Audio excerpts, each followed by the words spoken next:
আসসালামু আলাইকুম everyone, welcome back to my channel. আজকে আপনাদের মাঝে আমি সামার রিফ্রেশিং ড্রিঙ্কসের রেসিপি শেয়ার করব। এই প্রচণ্ড গরমে কিন্তু ঠান্ডা ঠান্ডা কিউকাম্বার সামার রিফ্রেশিং ড্রিঙ্কটা কিন্তু খেতে খুবই অসাধারণ। আর আপনাদেরকে আমি খুব সহজ রেসিপিটা তৈরি করে দেখাবো। চলে যাব মূল রেসিপিতে। প্রথমে আমি একটা বাটি নিয়ে নিব, তারপর এখানে দিয়ে দিচ্ছি 2 থেকে 3 টেবিল চামচ চিয়া সিড।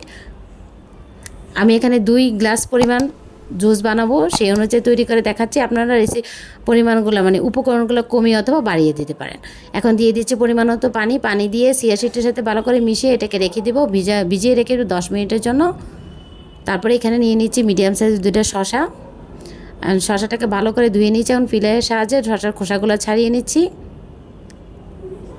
এই গরমে কিন্তু সামার রিফ্রেশিং ড্রিঙ্কটা খেতে কিন্তু খুবই অসাধারণ।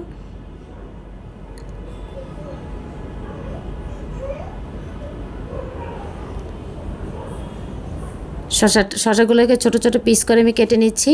আমি যেহেতু এটাকে ব্লেন্ডার করবো, সেই জন্য ব্লেন্ডারের সুবিধার্থে কিন্তু শসাগুলো কেটে নিচ্ছি।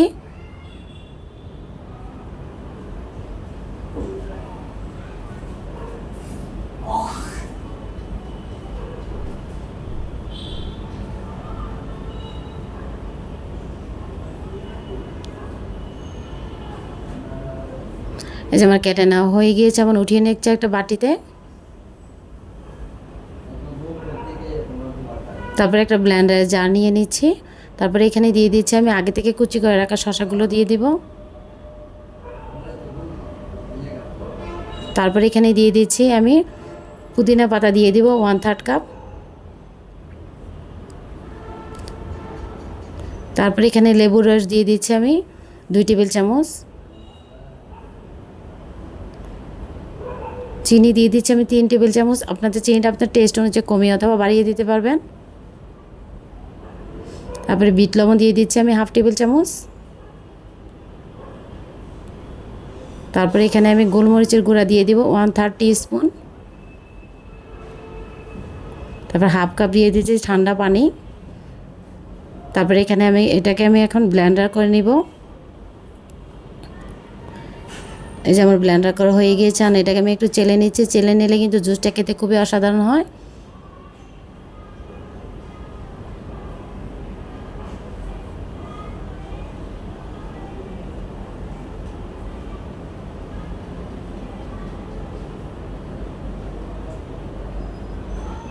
এই গরমে কিন্তু এই রিফ্রেশিং ড্রিঙ্কটা খেতে কিন্তু খুবই অসাধারণ।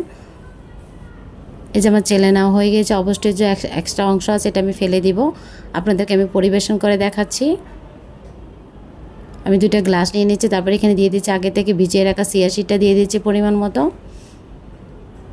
আপনারা কিন্তু চাইলে চিয়া সিড ছাড়াও কিন্তু এই ড্রিঙ্কসটা তৈরি করে নিতে পারবেন। তারপরে এখানে দিয়ে 3 থেকে 4টা আইস কিউব দিয়ে দিব। তারপরে এখানে আমি দিয়ে দিচ্ছি আগে থেকে ব্লেন্ড করে রাখা জুসটা দিয়ে দিব। আমি আপনাদের কিন্তু খুব সহজ রেসিপিতে এটা তৈরি করে দেখেছি। এটা কিন্তু খেতে কিন্তু খুবই অসাধারণ, বানাতে কিন্তু খুব অল্প উপকরণ লাগে। আমি শসা স্লাইস দিয়ে একটু ডেকোরেশন করে নিয়েছি। আমার রেসিপিটা যদি আপনাদের ভালো লাগে থাকে, অবশ্যই আমার চ্যানেলটা সাবস্ক্রাইব করে আমার পাশে থাকবেন। লাইকস এবং কমেন্টস করে জানাবেন আমার রেসিপিটা কেমন হয়েছে। আল্লাহ হাফেজ।